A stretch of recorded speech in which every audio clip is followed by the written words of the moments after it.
My name is Gregory Murrill, as you've already heard. I am in the Office of Human Resources. I am an engineer. I started out in the Federal Highway Administration about 20 years ago. Yes, there is a story behind an engineer with both a bachelor's and master's degree in engineering ending up in the Office of Human Resources. But the good thing about my job today is I get a chance to hire engineers and others into the organization, and particularly in programs that I will say are outside of the regular process for applying to jobs in the federal government, and particularly student programs. And that's what I'm going to talk about in a minute. But for this panel, again, I am indeed pleased to be part of it. As King said, we have brought in for you a number of representatives from professional organizations that are making contributions to the engineering profession and industry. We have heard earlier today already from Mr. Christopher Stone, who's the president-elect for the National Society of Professional Engineers, and in a minute you're going to hear from a few others from other organizations, again, who are making contributions to the engineering profession. Now, before I introduce the panel, I'm going to talk a little bit about some of the student employment programs that we carry out in the Federal Highway Administration and further in the department, and not just employment, but other programs that we have designed for students, all designed to attract students to careers in transportation, not just in engineering, but careers in transportation, and provide experience for them otherwise, work experience otherwise. Anyway, I am in the Office of Human Resources, so I'm going to tell you a little bit about what I know, especially with being in the Office of Human Resources. One is that we are, like many agencies, at work with the fact that we have to create a pipeline to replace an outgoing current workforce.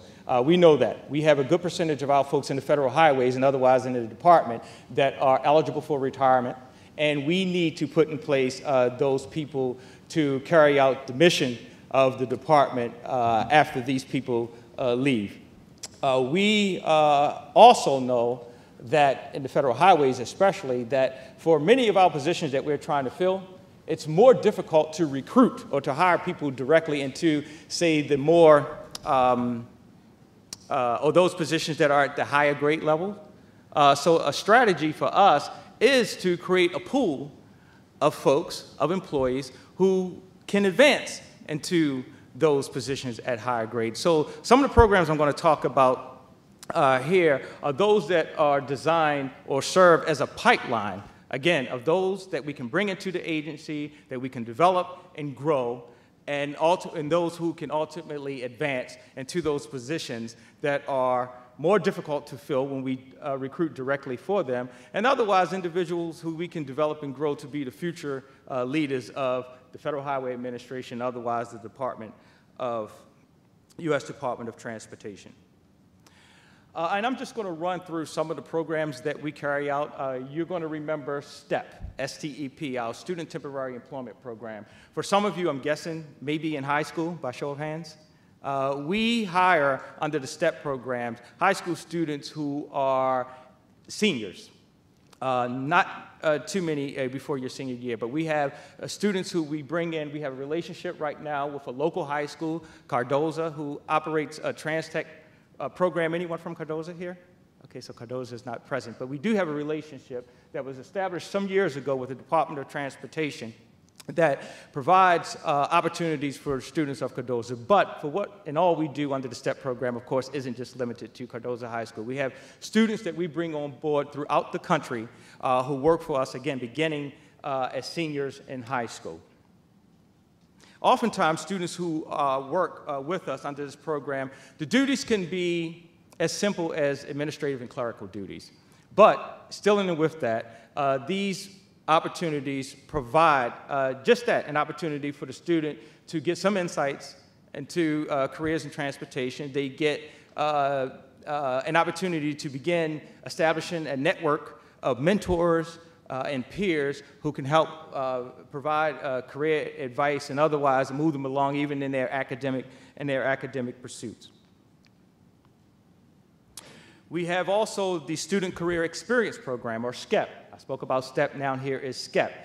We hire many students onto this program. A little different here than the STEP program is that for those that we hire here, we usually align the job to their area of work in school. All right, so this is a little different. So these students are not performing administrative and clerical duties. Different from the STEP employees, our SKEP student employees receive benefits, and they accumulate leave, much like regular employees, if you will.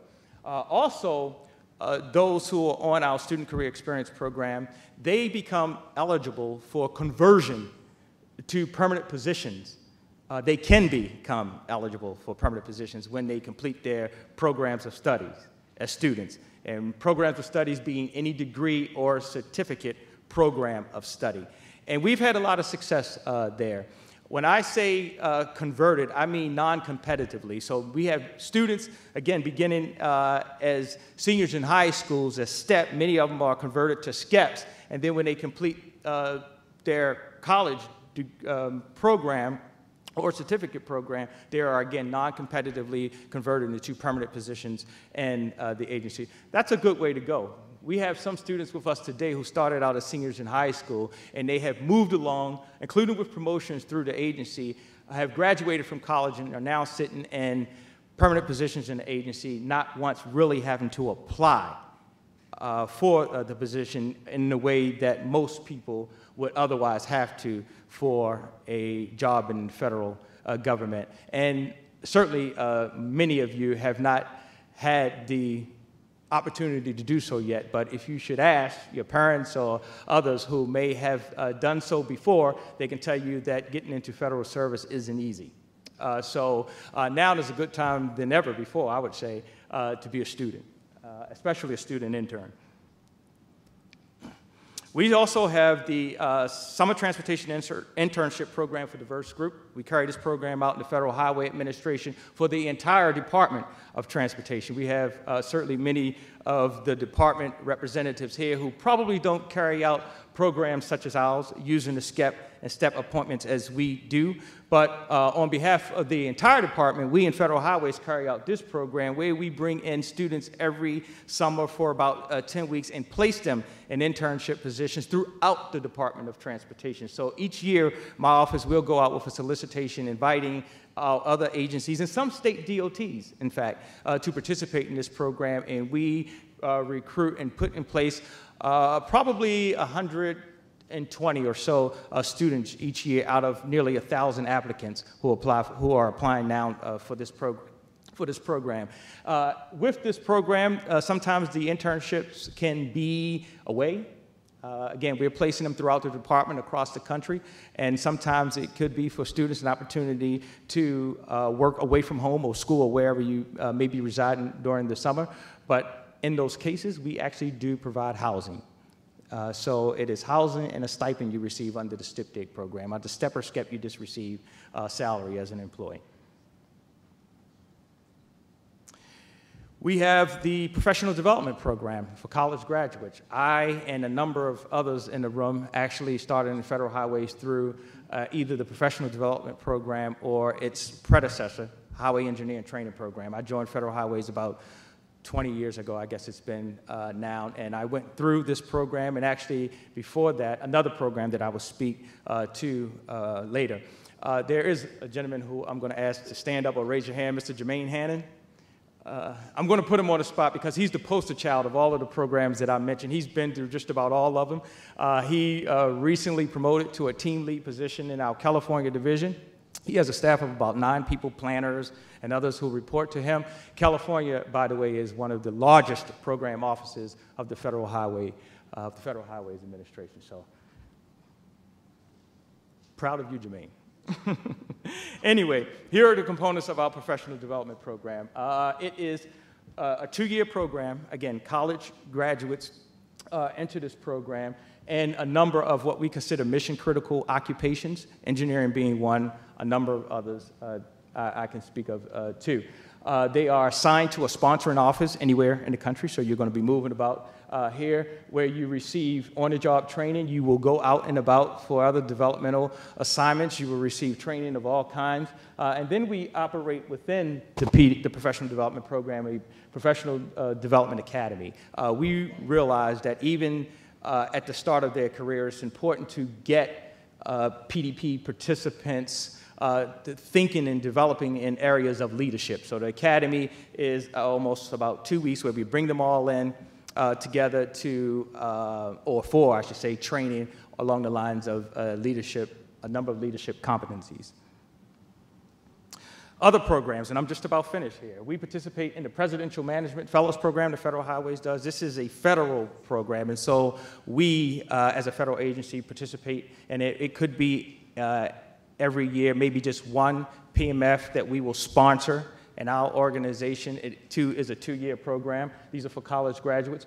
We have a Dwight Eisenhower program. It's now named. It's changed over the years. I went through that program. I was a student at Howard University, where I first learned from my advisor, Dr. Noel, who's in the back of the room. I'm going to put him on the spot, too. I had no plans of entering federal service. I started in my graduate program at Howard after resigning from a full-time job in private industry, and I had a conversation with him that he probably may not remember, but he asked me about DOT, and I said, no, I'm going back to private industry, and he told me about and had me apply for what is now the Eisenhower program, and I spent the last year of my time at Howard conducting research that paid a stipend and some other good things, and also, and more importantly, satisfied my thesis requirement for Howard University.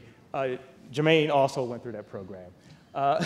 The Summer Transportation Institute, we bring in high school students into these programs that are carried out on behalf of the department and universities around the country. This is a program that's carried out by our Office of Civil Rights. And finally, a point I'll make about this administration. The president issued an executive order back in December that is going to change some of the programs that I've talked about here. It's going to be part of what will be the new Pathways program. As far as we know, and certainly we hope that under the Pathways program, there'll still be an easy way for us to get to students and recent college grads, especially outside of the regular competitive process for applying for federal jobs. And still we think and hope that there will also be those opportunities for us to simply convert students rather than have them apply for jobs after they've spent time with us as interns.